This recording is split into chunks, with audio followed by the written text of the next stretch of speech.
I asked you what the most disappointing moment at Tennessee was under Derek Dooley. I had multiple submissions of the Derek Dooley stool picture, which makes sense. A lot of people said that. A lot of people said the day he was hired, also an acceptable Fair. answer. The spaghetti picture made an appearance as well, and I don't know if I'd call that a disappointing moment. Maybe disappointing for Derek Dooley, but outside of that, it was a great night for Tennessee that night. That may be his greatest moment in Neyland Stadium.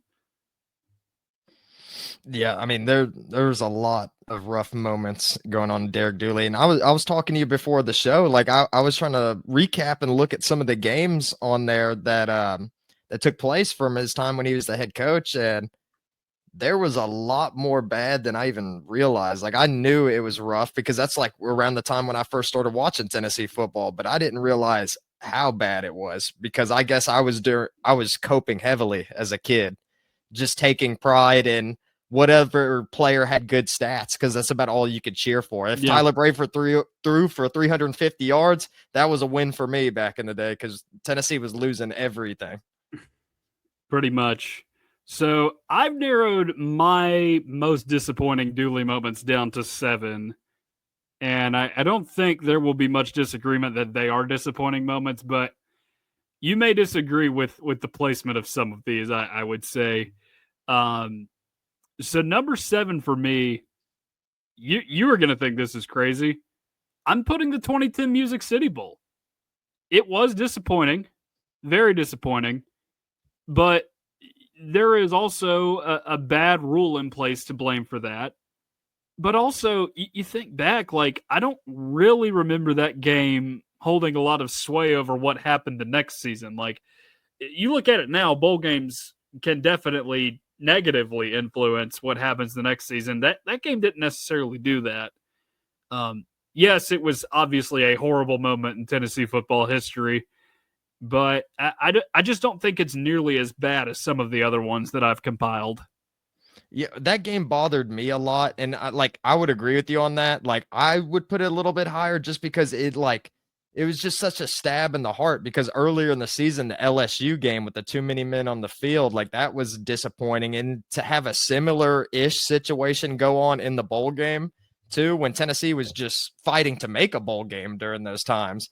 I mean, it was pretty rough. Like I still have the last drive like ingrained in my memory with North Carolina spiking the ball, seemingly no time left. And then, going to overtime and Tyler Bray throws that interception. And then I remember they were making a big deal too during that game. A Tyler Bray doing the throat slash. I don't know if you remember that or not, but I'm pretty sure they tried to get him in trouble for that because he like threw a touchdown pass, maybe to Derek Rogers, something like that. And then he went like this. And then I don't know. People went insane over that. I don't remember what happened to it, but I think they were talking punishment with them. But that was during the time when you couldn't even really celebrate. Like I think the NFL had like celebrations banned during those times. Yeah, But no fun league. yeah, the no fun league. Yeah, but that's why I put it down a little further than the others, just because I don't think it was as negative of an influence as some of the other ones on this list that I've compiled. Next, I mean, these are basically the different versions of the same game for me. It's basically a tie for 5th between the 2012 Georgia game and 2012 South Carolina game. 2 road games that were at the very least within reach. Tennessee could have tied those games, sent them to overtime, but late turnovers in both of those games cost Tennessee on the road. And again, that 2012 team, a team that was just stacked with talent on the offensive end, but just Derek Dooley and Swiss cheese Sal Sinceri causing Tennessee lots of problems that season. That defense wasted that team big time. Tennessee gave up 51 and 38 in those games, respectively. The 2012 South Carolina game too. That was the one where Marcus Lattimore. I wanted to say Marshawn Lattimore, but Marcus Lattimore unfortunately had that devastating knee injury. But yeah, that is those 2 games to me. If you at least win one of them, I feel like you have the chance to alter the trajectory of the back end of your season, but you didn't. Yeah, and you mentioned it. I mean, like the it was just such a disappointing season because Tennessee had so many players that were young at one point that showed a lot of promise. And then by the time they started becoming like juniors and seniors, you would think that they would be able to put it all together. And like offensively, Tennessee was pretty good. And like you mentioned, South Series defense really just sold during that time. But I mean, I remember as a kid, I had very high expectations going into the season, and maybe that's just me wearing orange tinted glasses. But I mean, I expected Tennessee to do great things, and then like just looking at how some of the games turned out, it's unacceptable. I mean, the Georgia game, but I mean, like getting dominated by Alabama, like those are rough times too. And I remember when Derek Dooley was the head coach, seemingly Tennessee got destroyed by Alabama every year, and Yeah. that was a 31 points every single time. Fun yeah. fact. 41-10, 37-6, and 44-13. And I just thought that's Brutal. how I thought that's just how it was when Tennessee played Alabama because I didn't know any better. Like the first game I ever watched was the Terrence Cody block. But like besides that, I mean, there was a good long stretch where Tennessee was allowing 45 points plus to Alabama seemingly every single year. So that was a game I was never excited for. All right, number 4, we're staying in 2012. The underwhelming bowl, Tennessee and Missouri. Tennessee led that game by 2 touchdowns late in the game, but Missouri came back and tied it, went into a bunch of overtimes. Missouri comes out with the win. And, close losses like that are really deflating. You look at some of the teams that have lost a lot of close games lately. You lose 1 or 2 close games at the beginning of the season. You just get to a point where it's like there's this mental block and you don't think you can do it. Like that's a big part of the problem with Arkansas right now under Sam Pittman. It wasn't as big of a problem last year, but you look at the previous 2 seasons, a lot of close losses, and Tennessee had a few of those that season. Had a few of them the next couple seasons as well under Butch Jones, which again, psychologically, they are very damaging. And that, I think, was one of them because you went into Vanderbilt the next week, just a completely broken team, lost that game by 23. I remember because I was at that game, and I think I left sometime in the third quarter because it was getting out of hand. And I think by the time I got back to my house with my family, Derek Dooley had been fired. Yeah, not surprising when you put a performance like that up against Vanderbilt. But I'm glad you brought up the Missouri games because like of course I saw them when I was looking back, but I forgot how much those Missouri game like stung for me during those times because Missouri is like a new SEC team, and like I don't know how other people felt, but during that time I didn't feel like Missouri should have came to the SEC. I thought that there was better schools to choose from, and for them to come in there and then I think like start off like 2 or 3-0 against Tennessee as soon as they got into the SEC, that just wasn't a good feeling. You never want to see like the newcomer come in. And then Tennessee was struggling to get any like SEC wins during the time. I mean, it was like Vanderbilt and Kentucky. If Tennessee Not was even lucky, Vanderbilt, because James Franklin was around.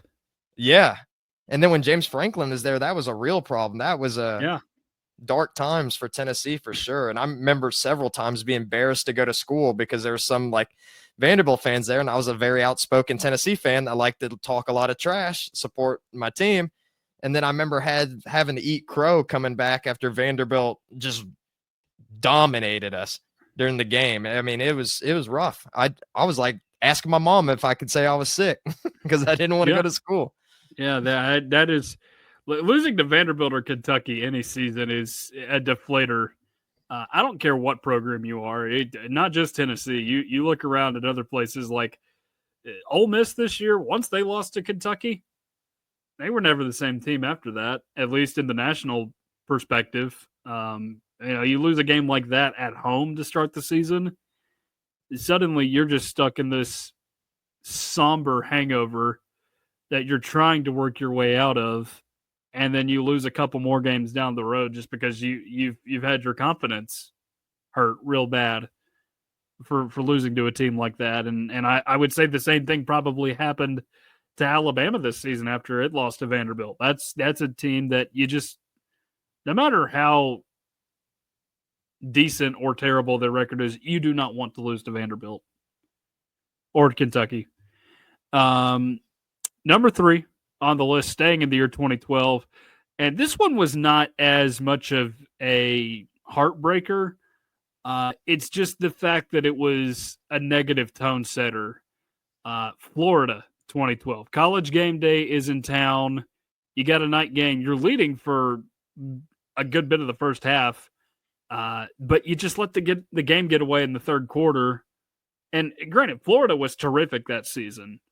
Trey Burton obviously popped off there at the end of that game and really made Tennessee's life miserable. I know Mike Gillislee rattled off a pretty big run in that game too, but that one I just felt like, because Tennessee had beaten NC State earlier in that year. It's like, okay, Tennessee can beat the Power 5 schools. You get Florida at home this year. Maybe you can break that prolonged losing streak, and then all of a sudden that second half happens, and it's just like there went the season for Tennessee.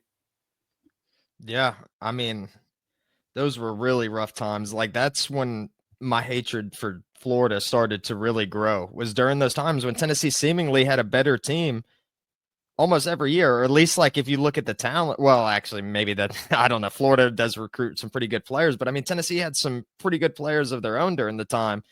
And to see them not be able to get over the hump against Florida over and over and over again. And like, there was the game too, where Justin Hunter went down with the ACL. There's just so many unfortunate circumstances, and like Florida using tight ends as their quarterback to defeat Tennessee. I mean, it's just terrible.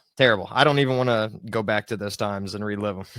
Speaking of position players playing quarterback, number 2, 2011 Kentucky. So, for context, Tennessee was riddled with injuries that season. Like Jordan just mentioned, Justin Hunter goes down for the year in that Florida game. A couple weeks later, you lose Tyler Bray in the Georgia game to a broken thumb for a little while. And Tennessee played a gauntlet of a schedule that year at SEC play. 5 of the teams Tennessee lost to that year won 10 or more games. You had the 2 teams playing for a national championship in LSU and Bama. Both beat Tennessee. Arkansas, the number 3 overall team in the country last year, or that season, smoked Tennessee out there, 49-7. One of the most electric punt returns you'll ever see in that game happened. Just a brutal loss for Tennessee. And then in the East, of course, Georgia beat Tennessee that year in Neyland Stadium. They won 10 games, won the East. Only 2 games they lost that year were to the South Carolina team Tennessee lost to. That team won 11 games, and then to Kellen Moore, Boise State. So all that to say, Tennessee played some brutal teams that year to have to go up against. Like, you could have had a much better West draw than you did, but you didn't get it. But Tyler Bray came back for the Vanderbilt game. Tennessee wins that game. You're 5-6, and then suddenly you're going on the road to play Kentucky. It's a noon game against a 4-7 Kentucky team whose quarterback, Maxwell Smith, has just been clotheslined at Georgia the week before. They don't have a quarterback, so they're playing a receiver at quarterback. Tennessee loses the game 10-7. You had a bowl game within your reach, and you just let it get away from you. Absolutely pitiful that it allowed that to happen. Arguably one of the most embarrassing losses in Tennessee history, I would have to say. Because you had the streak, too, the 26-year streak. I didn't even mention that. Yeah, I think it was like all the way like back from 84 up until that point. 84 up until that point, Tennessee had not lost to Kentucky. And then they lose to a wide receiver at quarterback. Now, thankfully for this game, I was playing lots of video games during that time. I stayed up late playing Call of Duty with my friends, and I did not wake up in time to see the game because I stayed up so late. And then I remember getting on my computer, desktop computer, and went downstairs, and I was like, okay, let's pull up ESPN. Let's see what the score was. And then I looked at it, and my jaw was dropped. And then when I saw that it was a wide receiver as quarterback, I'm like, wow, I made the right decision to stay up the night before, because I would have been throwing everything in the house if I was watching that game. No, it was a brutal game for Tennessee. And because at that point, it's like, okay, Derek Dooley has lost a bunch of games this year. He's gone against some of the best competition in the country. We shouldn't fault him too much for it. Then that game happens, and you're just like, ooh. Because the thing you got to remember, too, with Tennessee football coaches that have lost to Kentucky, they've been fired within a year of doing that. Dooley was fired a little less than a year after having lost to Kentucky. Pruitt lasted a few months. Butch lasted like 2 weeks. So if you lose to Kentucky, it is basically a death sentence for you as the Tennessee football coach. And didn't Fulmer even have like a really close game with Kentucky before he got outed? Yeah, 2007. That was the game Tennessee needed to win to get to Atlanta. And they did that year, and of course that was the season they lost to LSU. But yeah, again, don't be losing to Kentucky if you're a Tennessee football coach. It does not end well for you. I will tell you that much. And Derek Dooley eventually found that out, but that is pretty easily number 2 for me, because that, like, just in terms of disappointing losses, that's right up there with the most disappointing of them all. But it's not number 1. We all know what number 1 is. There is no competition for what number 1 on this list is. And I am, of course, talking about Dooley's dozen. You have LSU beat 14-10, but you trot 13 men out on the field. LSU gets to replay the down. They win the game 16-14. Think about what that win does for you, should you get that win. You lost a couple games earlier in the year to Oregon and Florida. And then you had a couple games down the stretch against Georgia, South Carolina, and Alabama that you lost not super competitively. I'm not saying Tennessee would have won any of those games had it beaten LSU, but it at least opens the door for you to be a little bit more competitive. Maybe you win more than 6 games that year if you beat LSU. Maybe Derek Dooley isn't gone in 3 years if he doesn't lose to LSU. But he lost to LSU in the most embarrassing way possible. And that clip was played out for like a week. Like, Come On Man on Monday Night Football. Mm-hmm. That was shown on there. That was shown on there the week that happened. So that is the moment that I think ultimately kept the Dooley era from being any more than it was. Man, and like the implications too, because I'm pretty sure, I'd have to check, but I think LSU was like ranked 11th or something during that time, and it was in Death Valley as well. And it was just a simple mistake of just having not just one player on the field extra, but 2 players extra on the field. And like them, like I remember seeing them scrambling around and then like them just deciding to stay there. And then no one initially caught it at first. They called the game, like everyone started going on the field, everything like that. I was celebrating. I was with one of my friends at the time, and we were just ecstatic. And then all of a sudden, the refs just come out to the field, and it's like, what's going on? What's going on here? And then they say that Tennessee has too many men on the field. They show the replay, circle all the players on there. They had 2 extra guys on the field. And then what does LSU do? They just run it right up the middle, right there, and they get it and win the game. And it's like all you had to do is not have too many men on the field. I mean, Jordan Jefferson fumbled the football. The game was over. And that would have been the first ranked victory that I've ever seen, as a Tennessee fan. But I got robbed of that day. There you have it. Just an absolutely awful moment in Tennessee football history. There's a couple of those that have come into just like all-time football fails on YouTube or whatever it is you search for dumbest football plays. That one is on there, and it's probably among the dumbest. I wouldn't call it the dumbest because Dan Orlovsky ran out of bounds in the end zone. That's as dumb as you could possibly get, and yet ESPN pays him.